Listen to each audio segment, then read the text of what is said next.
ایک اللہ والا مست ملنگ بابا کہیں جا رہا تھا۔ دوپہر کا وقت تھا، جاتے جاتے نیند کا غلبہ آنے لگا۔ راستے میں ایک درخت آیا، ٹھنڈی ٹھنڈی ہوا چل رہی تھی۔ بزرگ درخت کے نیچے کچھ دیر کے لیے سو گیا۔ جب سویا، آنکھ لگی، نیند آئی، خواب میں اسی درخت نے اس بزرگ سے مخاطب ہو کر کہا، بابا جی اگر آپ میرے جیسے بن جاتے تو کیا ہی بات ہوتی۔ اللہ، خواب کی دنیا میں جس درخت کے نیچے بابا جی سویا ہوا تھا، اسی درخت نے بابا جی سے مخاطب ہو کر کہا، بابا جی اگر آپ میرے جیسے بن جاتے تو کیا ہی کمال کی بات ہوتی۔ خواب کی دنیا میں اس بزرگ نے اس درخت کو کہا، اوے میں تیرے جیسا بن جاؤں، پہلے اپنی خوبی تو بتا کہ تیرے اندر خوبی ہی کیا ہے۔ درخت نے کہا، میرے اندر خوبی یہ ہے کہ کوئی مجھے پتھر مارے نا تو میں اسے پھل دیتا ہوں۔ میرے اندر خوبی یہ کہ اگر کوئی مجھے پتھر مارے تو میں اسے پھل دیتا ہوں۔ اس لیے تو بھی میرے جیسا بن جا تاکہ تو بھی مخلوق خدا کو فائدہ دے سکے، نفع دے سکے۔ یہ سن کر بزرگ بڑا حیران ہوا۔ اللہ والا مست ملنگ بابا بڑا حیران ہوا، حیرانی کے عالم میں پوچھا کہ اے درخت، اگر تو اتنا ہی اچھا ہے تو پھر مجھے بتایا جائے کہ اللہ نے تجھے آگ کی غذا کیوں بنا دی، پھر تو جلتا کیوں ہے، لوگ تجھے آگ کے لیے استعمال کیوں کرتے ہیں۔ تیرے اندر اگر اتنا ہی کمال ہے تو پھر مجھے بتا کہ اللہ نے تجھے آگ کی غذا کیوں بنا دیا۔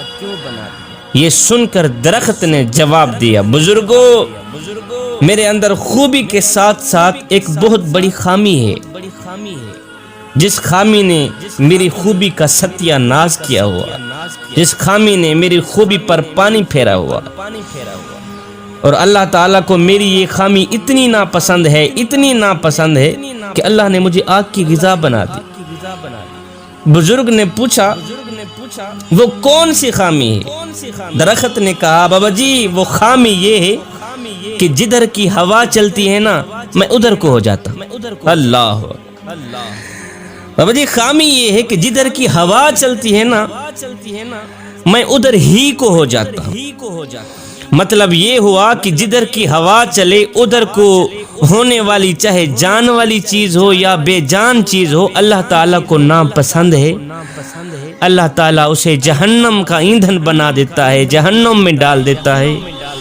جوانوں، ہماری صورتحال بھی اسی درخت سے ملتی جلتی ہے۔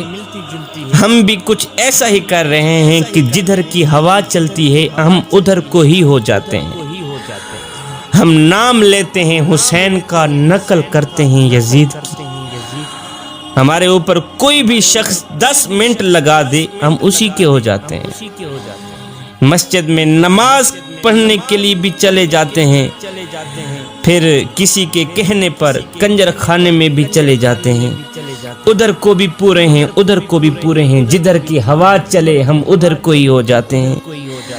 ہمارا تن مسجد میں ہوتا ہے، من یاروں کے پاس ہوتا ہے، کھڑے نماز میں ہوتے ہیں، ہماری یادیں دوستوں کے پاس ہوتی ہیں، ہمارا سر سجدے میں ہوتا ہے، ہماری سوچیں کاروبار کی طرف ہوتی ہیں۔ جوانوں، نماز میں بھی خالص بن جاؤ، رب کے عشق میں بھی خالص بن جاؤ۔ ادھر سے حضرت رابعہ بصری آ رہی تھی، ادھر سے ایک نوجوان جا رہا تھا۔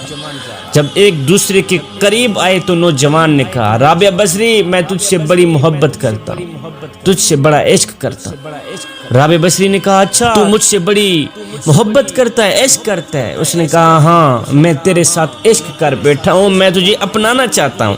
رابعہ بصری نے کہا، اچھا اس طرح کر، میری ایک بہن ہے جو مجھ سے کہیں زیادہ خوبصورت ہے، میں چاہتی ہوں تو اسی سے ہی محبت کر لے، اسی سے ہی عشق کر لے، اسی کو ہی اپنا لے۔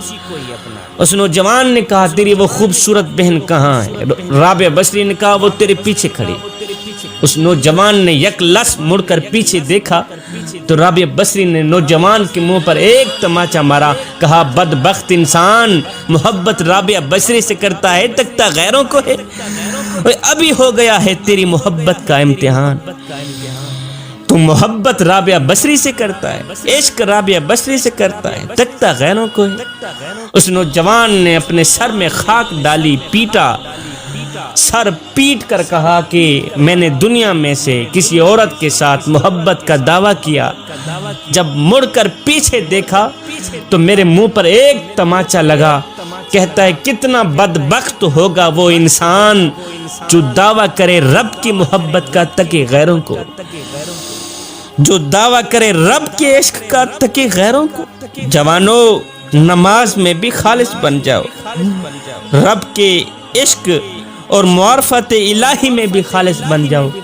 جب تم نماز میں، عشق میں، معرفت الہی میں خالص بن گئے تو پھر ایک لمحہ وہ بھی آنے والا ہے کہ اللہ خود فرمائے گا، او میرے بندے تو میرا ذکر زمین پہ بیٹھ کے کر، میں تیرا ذکر عرش بری پہ بیٹھ کے کرتا۔ تو میرا ذکر گنہگاروں کی صف میں بیٹھ کے کرے گا، بدکاروں کی صف میں بیٹھ کے کرے گا۔ جب میں تیرا ذکر کروں گا تو گنہگاروں کی صف میں بیٹھ کے نہیں کروں گا، بلکہ معصوم فرشتوں کی صف میں۔ جدھر کی ہوا چلے ادھر کو نہ ہو جایا کریں جوانو، ایک اللہ کے بن جاؤ، ایک اللہ کے بن جاؤ۔ جب تم ایک اللہ کے بن گئے پھر دنیا میں بھی کامیاب بن جاؤ گے، آخرت میں بھی کامیاب بن جاؤ گے۔ میرا اللہ قرآن کے اندر ارشاد فرماتا ہے، یا ایھا الذین آمنوا ادخلوا فی السلم کافہ، اے ایمان والو پورے کے پورے اسلام میں داخل ہو جاؤ، پورے کے پورے مکمل طور پر اسلام کے اندر داخل ہو جاؤ، یعنی آدھے تیتر اور آدھے بٹیر بن کر نہ رہو۔ اگر کردار یہی ہوا تو پھر مثال وہی ہوگی کہ دھوبی کا کتا، نہ گھر کا نہ گھاٹ کا۔